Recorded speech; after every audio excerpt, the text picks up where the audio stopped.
ابتدا اللہ کے نام سے جو بے انتہا مہربان اور نہایت رحم فرمانے والا ہے۔ اور تم ان لوگوں جیسے نہ ہو جانا جو اللہ کو بھول گئے تو اللہ نے انہیں خود اپنے نفس سے غافل کر دیا۔ ایسے ہی لوگ فاسق ہیں۔ آیت نمبر 19 سورۃ الحشر۔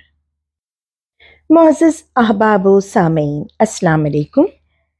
سورۃ الحشر کی آیت مذکورہ انسانی شخصیت کے جس پہلو کی نشاندہی کرتی ہے وہ ہے اس کا نسیان۔ جیسا کہ آپ جانتے ہوں گے کہ انسان کا نام ہی لفظ نسیان سے نکلا ہے، جو بھول جانے یا بھلا دینے کے معنوں میں استعمال ہوتا ہے۔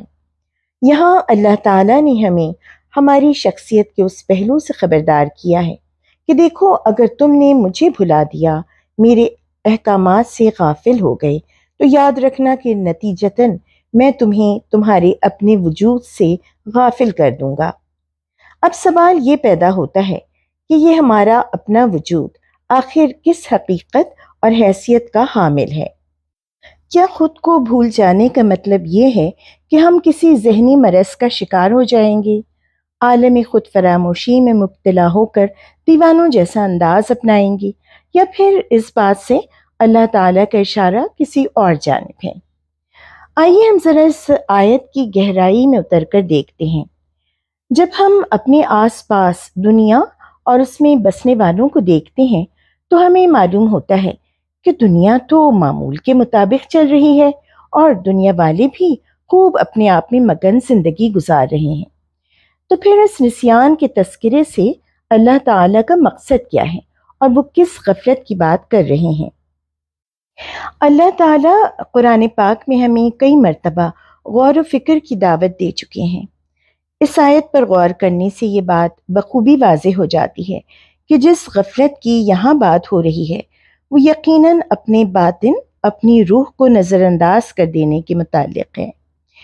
جب انسان اللہ تعالیٰ کی ذات سے غافل ہو جائے، اس کے احکامات کو نظر انداز کر دے، گناہ و ثواب کے نظریے کو فراموش کر کے اپنی منمانی پر اتر آئے، جسے اللہ تعالیٰ کے آگے اپنی عاجزی کا ادراک نہ رہے، اس کے آگے جھکنا نہ یاد رہے، تو پھر یہ کیسے ممکن ہے کہ اس کی وہ روح جو اللہ کے اذن سے اس کے وجود میں داخل ہوئی تھی، اسی کی ذات کا پرتو، اسی کی شخصیت کا ایک وصف تھی، وہ ویسی کی ویسی صحیح و سلامت اس انسان میں موجود رہے؟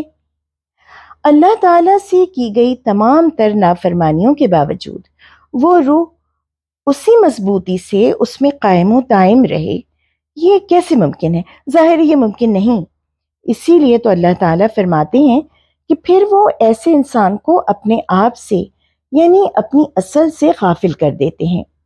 جس مقصد کے تحت انسان دنیا میں بھیجا گیا، یعنی تزکیہ نفس کے ذریعے جنت کا وارث بننے، وہ مقصد پے در پے گناہوں اور نافرمانی کے بعد اس سے بھلا دیا جاتا ہے، اور پھر وہ حیوانی سطح پر اتر آتا ہے، جہاں اسے یاد رہتا ہے تو بس کھانا پینا، سونا جاگنا اور عیش کرنا، جہاں اسے اپنی ذمہ داریوں اور اپنے فرائض کا احساس بھی صرف دنیاوی حد تک رہتا ہے، اس حد تک جس میں اس کے اپنے اغراض و مقاصد پوشیدہ ہوتے ہیں۔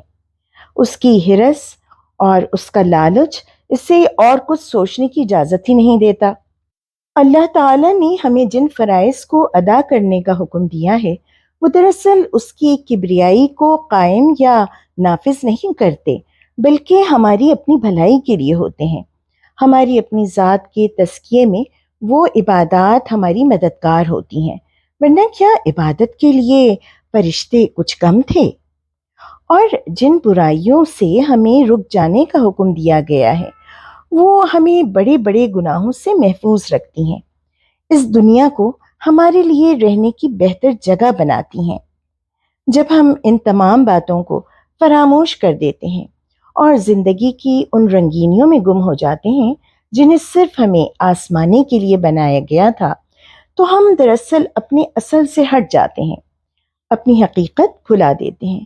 یہ بھول جاتے ہیں کہ ہمارا ظاہری وجود تو محض مٹی سے بنا ایک ڈھیر ہے،